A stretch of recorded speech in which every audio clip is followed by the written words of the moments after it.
ನಮಸ್ತೆ ವೀಕ್ಷಕರೇ. ಇವತ್ತು ನಾನು ನಿಮ್ಮ ಮುಂದೆ ಒಂದು ವಿಚಿತ್ರವಾದಂತಹ ಸಬ್ಜೆಕ್ಟ್ನ ತೊಗೊಂಡು ಬಂದಿದ್ದೀನಿ. ಅದು ಡಿಟ್ಯಾಚ್ಮೆಂಟ್ ಅಂತ.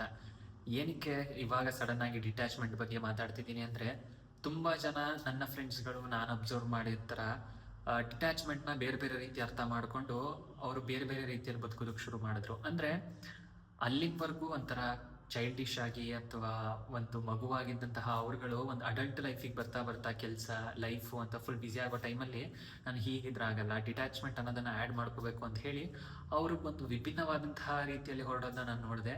ಮೇ ಬಿ ಅದು ಒಂದು ಹ್ಯೂಜ್ ಟ್ರಾನ್ಸಿಷನ್ ಅನಿಸುತ್ತೆ ಎಲ್ಲ ಯುವಕ ಯುವತಿಯರ ಬಾಳಲ್ಲಿ. ಒಂದು 20s ಹೇಗೆ ಅದನ್ನು ರಾಂಗ್ ಆಗಿ ಥಿಂಕ್ ಮಾಡಿ ಹೇಗೆ ಅದನ್ನು ರಾಂಗ್ ಆಗಿ ಎಕ್ಸಿಕ್ಯೂಟ್ ಮಾಡ್ತಿದ್ರು ಅನ್ನೋದನ್ನು ನಾನು ನೋಡಿದೆ.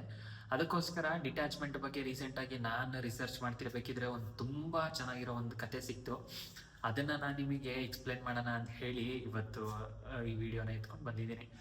ಹಾಗಿದ್ರೆ ಬನ್ನಿ ಕಥೆಯಲ್ಲಿ ಮುಂದುವರಿಯೋಣ. ಅದಕ್ಕೂ ಮುಂಚೆ ಇನ್ನೂ ಯಾರ್ಯಾರು ನನ್ನ ಚಾನಲ್ಗೆ ಸಬ್ಸ್ಕ್ರೈಬ್ ಆಗಿಲ್ಲ, ದಯವಿಟ್ಟು ಬೇಗ ಬೇಗ ಸಬ್ಸ್ಕ್ರೈಬ್ ಆಗಿ. ಏಕೆ ಕನಸು ಕಾಣುವೆ, ನಿಧಾನಿಸು ನಿಧಾನಿಸು. ಡಿಟ್ಯಾಚ್ಮೆಂಟು ಅಥವಾ ಇದ್ರ ಬಗ್ಗೆ ಎಲ್ಲ ತಿಳ್ಕೊಳ್ಳೋಕ್ಕೂ ಮುಂಚೆ ನಾನು ನಿಮ್ಗೊಂದು ಚಿಕ್ಕ ಕಥೆನ ಹೇಳ್ತೀನಿ. ಆ ಕಥೆನ ನೀವು ಪೂರ್ತಿಯಾಗಿ ಕೇಳಿದ್ರೆ ಸಾಕು ನಿಮಗೆ ಡಿಟ್ಯಾಚ್ಮೆಂಟ್ ಅಂದರೆ ಏನು, ಅದು ಹೇಗೆ ವರ್ಕ್ ಆಗುತ್ತೆ, ಹಾಗೆ ನಾವು ಜೀವನದಲ್ಲಿ ಡಿಟ್ಯಾಚ್ಮೆಂಟ್ ಬಗ್ಗೆ ಹೇಗಿರಬೇಕು ಅನ್ನೋದನ್ನ ಪೂರ್ತಿಯಾಗಿ ತಿಳಿಸ್ಕೊಡುತ್ತೆ.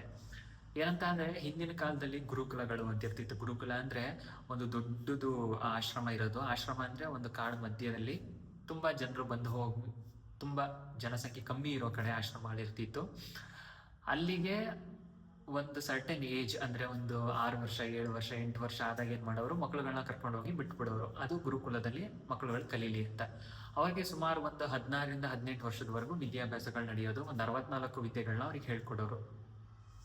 ಈ ಥರದ ಆಶ್ರಮದಲ್ಲಿ ಒಬ್ಬ ಗುರು ಹಾಗೆ ತುಂಬ ಜನರು ಶಿಷ್ಯರು ಇರ್ತಾರೆ. ಅದರಲ್ಲಿ ಒಬ್ಬ ಶಿಷ್ಯ ನಂತರದವನು, ತುಂಬ ಡೌಟ್ಗಳು ತುಂಬ ಕ್ವಶನ್ಗಳು ಇರೋ ಥರದ್ದು ಒಬ್ಬ ಶಿಷ್ಯ ಇರ್ತಾನೆ. ಅವನು ಒಂದ್ಸಲ ಗುರು ಹತ್ರ ಬರ್ತಾನೆ. ಗುರು ಹತ್ರ ಬಂದು, ಇವಾಗ ನಾನು ನಿಮಗೆ ಏನು ಹೇಳ್ತಿದ್ದೀನಿ ಅದೇ ಥರದ ಒಂದು ಕ್ವಶನ್ ಕೇಳ್ತಾನೆ. ಗುರುಗಳೇ, ಈ ಡಿಟ್ಯಾಚ್ಮೆಂಟ್ ಅಂದರೆ ಏನು, ನನಗೆ ಅರ್ಥ ಆಗ್ತಿಲ್ಲ, ನನಗೆ ಸಿಂಪಲಾಗಿ ಅರ್ಥ ಮಾಡಿಸ್ಕೊಡಿ ಅಂತ. ಸರಿ, ಗುರುಗಳೇ ಹೇಳ್ತಾರೆ, ಸರಿ ಕಣಪ್ಪ, ನಿನಗೆ ಡಿಟ್ಯಾಚ್ಮೆಂಟ್ ಅಂದರೆ ಏನು ಹೇಳ್ಬೇಕಲ್ವಾ, ಟೈಮ್ ಬಂದಾಗ ನಾನು ನಿನಗೆ ತಿಳಿಸ್ಕೊಡ್ತೀನಿ, ಅದ್ರ ಬಗ್ಗೆ ನೀನು ಯೋಚನೆ ಮಾಡಬೇಡ ಅಂತ.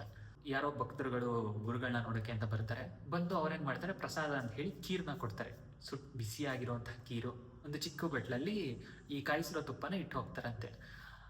ಗುರುಗಳು ಕರೀತಾರಂತೆ ಆ ಹುಡುಗನ, ಬರಪ್ಪ ಅಂತ. ಸರಿ, ಆ ಹುಡುಗ ಬರ್ತಾನೆ ಗುರುಗಳ ಹತ್ರ. ಹೇಳಿ ಗುರುಗಳೇ ಅಂತ. ನೋಡು, ಹಾಲು ಪಾಯಸ ಪ್ರಸಾದ ಅಂತ ತಂದು ಕೊಟ್ಟಿದ್ದಾರೆ ನಮ್ಗೆ ಅರ್ಪಿಸ್ಲಿ ಅಂತ. ತಗೋ, ನೀನು ಸ್ವಲ್ಪ ತಗೊಳಪ್ಪ ಅಂತ. ಸರಿ ಅಂತ ಹೇಳಿ ಶಿಷ್ಯ ಹಾಲ್ಕೀರನ್ನ ಹಿಡ್ಕೊತಾನೆ ಕುಡಿಬೇಕಂತ. ಗುರುಗಳು ಹೇಳ್ತಾರೆ, ತಗೊಳಪ್ಪ, ಇದು ತುಪ್ಪನ ತಂದಿದ್ದಾರೆ, ಕಾಯಿಸಿದ ಶುದ್ಧ ಹಸುವಿನ ತುಪ್ಪ, ಇದು ಹಾಕೊಂಡು ತಿನ್ನು ಅಂತ.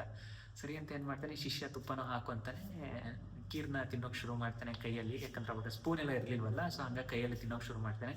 ಕೀರೆಲ್ಲ ಖಾಲಿ ಆಗುತ್ತೆ. ಗುರುಗಳಿಗೆ ಕೇಳ್ತಾರೆ, ಹೇಗಿತ್ತಪ್ಪ ಕೀರು ಅಂತ. ಶಿಷ್ಯ ಅಂತಾನಂತೆ, ಹಾ ಗುರುಗಳೇ, ಎಂಥ ಹಸುವಿನಿಂದ ಮಾಡಿದ್ರು ಗುರುಗಳೇ, ಇಷ್ಟು ಚೆನ್ನಾಗಿದೆಯಲ್ಲ ಕೀರು, ತಿಂತಿದ್ರೆ ಇನ್ನೂ ಸ್ವಲ್ಪ ತಿನ್ನಬೇಕು ಅನ್ಸುತ್ತೆ ಅಂತ.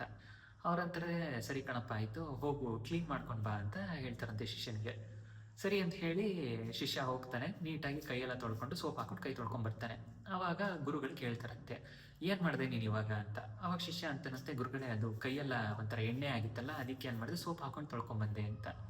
ಅವಾಗ ಅಂತಾರಂತೆ, ಸರಿ ಕಣಪ್ಪ, ಹೆಂಗೋ ಕೈಯಿಂದ ತಗೊಂಡು ಬಾಯಿಗೆ ಹಾಕೊಂಡೆ ಅಲ್ಲ, ನಾಲ್ಗೆ ಸುತ್ತನೂ ಎಣ್ಣೆ ಅಂಶ ಇರುತ್ತೆ, ಆ ಎಣ್ಣೆದು ಕಣಗಳು ಅಂಟ್ಕೊಂಡಿರುತ್ತೆ, ಆ ಜಿಡ್ನ ಅಂಶ, ಅದನ್ನ ತೊಳ್ಕೊಂಬಂದ್ಬಿಡು ಸೋಪ್ ಹಾಕಿ ಅಂತ.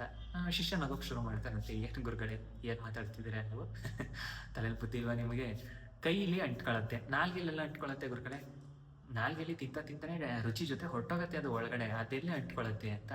ಗುರುಗಳು ಅವಾಗ ಜೋರಾಗಿ ನಗ್ತಾರಂತೆ, ನಕ್ಬಿಟ್ಟು ಹೇಳ್ತಾರಂತೆ, ನಿನ್ನ ಹತ್ರನೇ ಉತ್ತರ ಇದೆಯಲ್ಲಪ್ಪ ಅಂತ. ಶಿಷ್ಯನಿಗೆ ಅರ್ಥ ಆಗಲ್ಲ ಒಂದು ನಿಮಿಷ. ಗುರುಗಳು ಏನು ಹೇಳ್ತಿದ್ರ, ಏನು ಸರಿ ಗೊತ್ತಾಗ್ತಿಲ್ಲ, ಸ್ವಲ್ಪ ಬಿಡಿಸಿ ಹೇಳಿ ಅಂತ. ಆಗ ಗುರುಗಳು ಜೋರಾಗಿ ನಗ್ತಾ ಹೇಳ್ತಾರಂತೆ, ನೀನು ಡಿಟ್ಯಾಚ್ಮೆಂಟ್ ಬಗ್ಗೆ ಕೇಳದಲ್ಲಪ್ಪ, ಅದಕ್ಕೆ ಇರೋ ಉತ್ತರನೇ ಇದು. ಅದು ಹೇಗೆ ಅಂತ ಶಿಷ್ಯ ಕೇಳಿದಾಗ ಗುರುಗಳು ಹೇಳ್ತಾರಂತೆ, ನೋಡಪ್ಪ, ನೀನು ಜನರಿಗೆ ಅಥವಾ ಸಕ್ಸಸ್ ಅನ್ನೋದಕ್ಕೆ ಅಥವಾ ಯಾವುದೋ ಒಂದು ನೋವಿಗೆ ನೀನು ಯಾವಾಗ ಅಂಟ್ಕೊಂಡಿರ್ತೀಯೋ ಅವಾಗ ನಿನಗೆ ಕ್ಲೆನ್ಸಿಂಗ್ ಅನ್ನೋದು ಬೇಕಾಗಿರುತ್ತೆ. ಆವಾಗ ನೀನು ನಿನ್ನ ಕೈನ ಹೇಗೆ ಕ್ಲೀನ್ ಮಾಡ್ಕೊಂಡು ಆ ಥರ ಶುದ್ಧಿ ಮಾಡ್ಕೋಬೇಕಾಗತ್ತೆ. ಆದರೆ ಆ್ಯಕ್ಚುಯಲ್ ಡಿಟ್ಯಾಚ್ಮೆಂಟ್ ಏನು ಅಂದರೆ, ನಿನ್ನ ನಾಲಿಗೆ ಹೇಗೆ ಕೆಲಸ ಮಾಡ್ತೋ ಹಾಗೆ ಮಾಡೋದು. ಪ್ರತಿಯೊಂದು ಮೂಮೆಂಟು, ಪ್ರತಿಯೊಂದು ಎಂಜಾಯ್ಮೆಂಟು, ಪ್ರತಿಯೊಂದು ಜಾಯ್ಫುಲ್ಲು ಸಿಚುಯೇಷನ್ಗಳಲ್ಲಿ ನಾವು ಎಲ್ಲರೊಟ್ಟಿಗೂ ಇರ್ತೀವಿ, ಎಲ್ಲರೊಟ್ಟಿಗೂ ಭಾಗಿಯಾಗ್ತೀವಿ, ಅದನ್ನು ಅನುಭವಿಸ್ತೀವಿ. ಆದರೆ ಅದು ಹೋದ್ಮೇಲೆ ನಾವು ಮತ್ತೆ ಅದ್ರ ಬಗ್ಗೆ ಚಿಂತೆ ಮಾಡಲ್ಲ, ಅದನ್ನು ಮರೆತು ಅಲ್ಲಿಂದ ಮೂವ್ ಆನ್ ಆಗ್ತೀವಿ. ಯಾವುದನ್ನು ನಾವು ಹಿಡಿದು ಇಟ್ಕೊಳ್ಳಲ್ಲ. ಕೈ ಯಾವ ಕೆಲಸ ಮಾಡ್ತೋ ಆದರೆ ನಾಲಿಗೆ ಆ ಕೆಲಸ ಮಾಡಲಿಲ್ಲ, ಆ ಥರ ನಾವು ಲೈಫಲ್ಲಿ ಬದುಕಬೇಕು. ಇದನ್ನು ಡಿಟ್ಯಾಚ್ಮೆಂಟ್ ಅಂತ ಕರಿತೀವಿ. ಹಾಗಂತ ಜಾಯ್ಫುಲ್ ಅಥವಾ ಎಂಜಾಯ್ಮೆಂಟು ಇದರಿಂದೆಲ್ಲ ದೂರ ಉಳ್ಕೊಳ್ಳೋದು, ಅಥವಾ ಯಾರೋ ನಿಮ್ಗೆ ಹತ್ರ ಆಗ್ತಿದ್ದಾರೆ ಅಂತ ಹೇಳಿ ಅವರಿಂದ ದೂರ ಉಳ್ಕೊಳ್ಳೋದು, ಇದನ್ನ ಡಿಟ್ಯಾಚ್ಮೆಂಟ್ ಅಂತ ಕರೆಯಲ್ಲ. ಆ ವ್ಯಕ್ತಿ ಜೊತೆ ಆಗಿರ್ಬೋದು, ಆ ಪ್ರಾಣಿ ಜೊತೆ ಆಗಿರ್ಬೋದು, ಅಥವಾ ಆ ಸಂದರ್ಭದಲ್ಲಿ ಆಗಿರ್ಬೋದು, ಆ ಸಿಚುವೇಶನಲ್ಲಿ ಆಗಿರ್ಬೋದು, ಎಷ್ಟು ಎಂಜಾಯ್ ಮಾಡ್ತೀರಾ, ಜಾಯ್ಫುಲ್ ಆಗಿರ್ತೀರಾ, ಅದು ಅಷ್ಟೇ ನಿಮ್ಮದು. ಅದನ್ನ ಮುಗಿಸಿ ಬಂದ ಮೇಲೆ ಮತ್ತೆ ಅದ್ರ ಬಗ್ಗೆ ನೀವು ಯೋಚನೆ ಮಾಡಬಾರ್ದು. ಯೋಚನೆ ಅನ್ನೋದಕ್ಕಿಂತ ಅದ್ರ ಬಗ್ಗೆನೇ ಕೊರಗೋಕೆ ಹೋಗ್ಬಾರ್ದು. ಇದನ್ನ ಡಿಟ್ಯಾಚ್ಮೆಂಟ್ ಅಂತ ಕರೀತಾರೆ. ಎಷ್ಟು ಸಿಂಪಲ್ ಆಗಿ ಒಂದು ಚಿಕ್ಕ ಕಥೆಯಲ್ಲಿ ಡಿಟ್ಯಾಚ್ಮೆಂಟ್ ಅನ್ನೋದನ್ನ ನಮ್ಮ ಹಿಂದಿನ ಕಾಲದವರು ಹೇಳಿದ್ದಾರೆ ಅಂದ್ರೆ ಅದನ್ನ ಹೇಳೋದಕ್ಕೆ 2 ವಾಕ್ಯಗಳು ಕೂಡ ಸಾಕಾಗಲ್ಲ.